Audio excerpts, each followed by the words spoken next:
by Karen Hesse.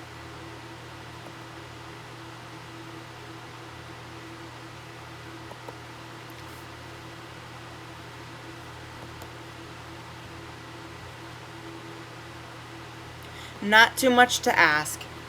We haven't had a good crop in 3 years, not since the bounty of 31, and we're all whittled down to the bone these days. Even Ma with her new round belly, but still, when the committee came asking, Ma donated 3 jars of applesauce and some cured pork and a feed sack nightie she'd sewn for our coming baby. February 1934. Mr. Hardley's money handling. It was Daddy's birthday, and Ma decided to bake him a cake. There wasn't money enough for anything like a real present. Ma sent me to fetch the extras, with 50 cents been hiding away. Don't go to Joy City, Billy, she said. You can get what we need down Hardley's store. I slipped the coins into my sweater pocket, the pocket without the hole, thinking about how many sheets of new music 50 cents would buy. Mr. Hardley glared when the Wonder Bread door banged shut behind me. He squinted as I creaked across the wooden floor.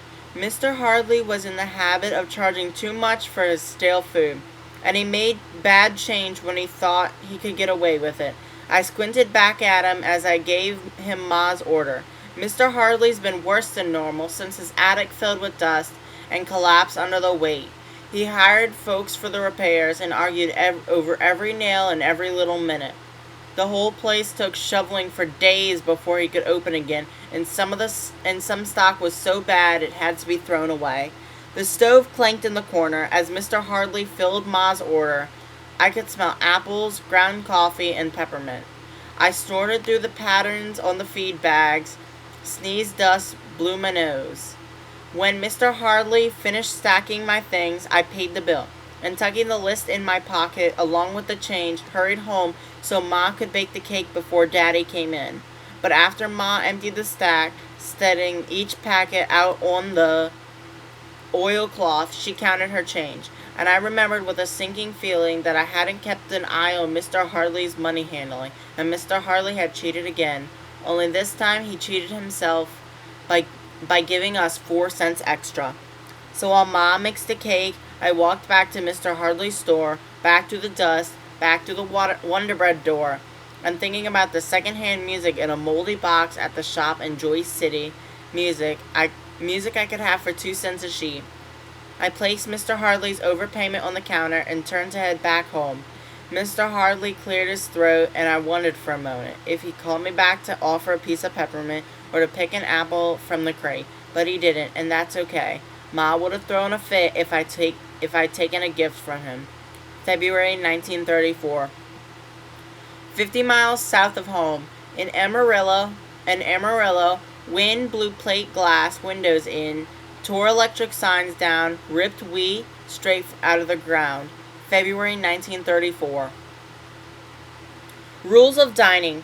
Ma has rules set for setting the table. I place plates upside down, glasses bottom side up, napkins folded over forks, knives, and spoons. When dinner is ready, we sit down together, and Ma says, "Now."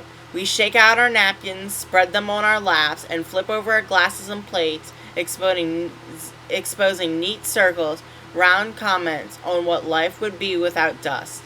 Daddy says the potatoes are peppered plenty tonight, Polly, and chocolate milk for dinner, aren't we in clover? When really all our pepper and chocolate, it's nothing but dust. I heard word from Livy Killian. The Killians can't find work, can't get food. Livy's brother Reuben, 15 last summer, took off, thinking to make it on his own. I hope he's okay. With a baby growing inside Ma, it scares me thinking, where would we be without somewhere to live, without some work to do, without something to eat? At least we've got milk, even if we have to chew it. February 1934. Breaking drought. After 70 days of wind and sun, of wind and clouds, of wind and stand, after 70 days of wind and dust, a little rain came. February 1934. Dazzled. In the kitchen, she is my Ma. In the barn and in the fields, she's my daddy's wife. But in the parlor, Ma is something different. She isn't much to look at, so long and skinny, her teeth poor, her dark hair always needing a wash. But from the time I was 4, I remember being dazzled by her whenever she played the piano. Daddy bought it, an old Kramer, his wedding gift to her. She came to this house and found gaps in the walls, a rusty bed, no running water, and that piano gleaming in the corner. Daddy gets soft eyes standing behind her while she plays. I want someone to look that way at me. On my 5th birthday, Ma sat me down beside her and started me to reading music. Started me playing.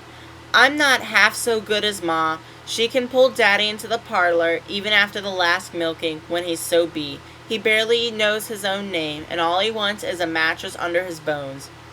You've got to be something to get his notice that time of day, but Ma can.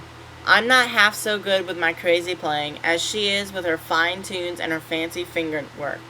But I'm good enough for Arlie, I guess. March 1934. Debts. Daddy is thinking of taking a loan from Mr. Roosevelt and his men to get some new wheat planted, where the winter crop has spindled out and died. Mr. Roosevelt promises Daddy won't have to pay a dime till the crops come in. Daddy says I can turn the fields over, start again. It's sure to rain soon. Wheat's sure to grow. Ma says, what if it doesn't? Daddy takes off his hat, roughs up his hair, puts the hat back on.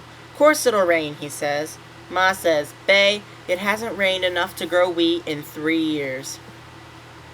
Daddy looks like a fight brewing. He takes that red face out to the barn to keep from feuding with my pregnant Ma.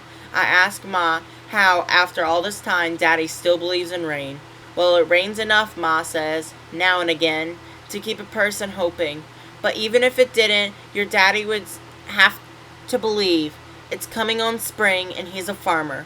March 1934. Foul as maggoty stew. Arlie Wanderdale said the rehearsals up for Sunnyside shouldn't take me out of school more than twice a week. When I told Ma, she got angry about me missing to school to play piano for some show. Me and Daddy were trying our best to please Ma for fear of what it might do to the baby if we don't. I don't know why she's so against my playing. She says that school is important, but I do all right in school. I know she doesn't like the kind of music I play, but sometimes I think she's just plain jealous when I'm at the piano and she's not, and maybe she's a little afraid of me going somewhere with the music she can't follow. Or of the music taking me so far away one day I'll never come home. Whatever the reason, she said I couldn't do it. Arlie had to get someone to take my place. I do as she says. I go to school, and in the afternoons I come home, run through my chores, do my reading and my math work at the kitchen table, all while I glare at Ma's back with a scowl. Foul as maggoty stew. March 1934. State tests. When I got home, I told Ma our school scored higher than the whole state in average tests, and I scored top of 8th grade. Ma nodded. I knew you could. That's all she said. She was proud, I could tell. But she didn't coo like Mad Dog's Ma or go on like Mrs. Killian used to do. Daddy said, that's not your Ma's way. But I wish it was. I wish she'd give me a little more to hold on to than I knew you could. Instead, she makes me feel like she's just taking me in like I was so much flannel dry on the line. March 1934. Fields of flashing light. I heard the wind rise and stumbled from my bed. Down the stairs, out the front door, into the yard. The night sky kept flashing, lightning danced down on its spindly legs. I sensed it before I knew it was coming. I heard it, smelled it, tasted it. Dust. While Ma and Daddy slept, the dust came, tearing up fields where the winter wheat set for harvest in June. Stood helpless. I watched the plants surviving after so much drought and so much wind. I watched them fry, or flatten, or blow away, like bits of cast-off rags. It wasn't until the dust turned toward the house, like a fired locomotive, and I fled, barefoot and breathless, back inside. It wasn't until the dust hissed against the windows until it ratcheted the roof and Daddy woke. He ran into the storm, his overalls half hooked over his union suit. "Daddy," I called, "you can't stop the dust." Ma told me to cover the beds, push the scatter rugs against the door, dampen the rags around the windows, wiping dust out of everything. She made coffee and biscuits, waiting for Daddy to come in. Sometime after 4, rubbing low on her back, Ma sank down into a chair at the kitchen table and covered her face. Daddy didn't come back for hours, not until the temperature dropped so low it brought snow. Ma and I sighed, grateful, staring at the dirty flakes, but our relief didn't last. The wind snatched that snow right off the fields, leaving behind a sea of dust, waves and waves and waves of dust, rippling across our yard. Daddy came in. He sat across from Ma and blew his nose. Mud steamed out. He coughed and spit out mud. If he had cried, his tears would have been mud too, but he didn't cry and neither did Ma. March 1934.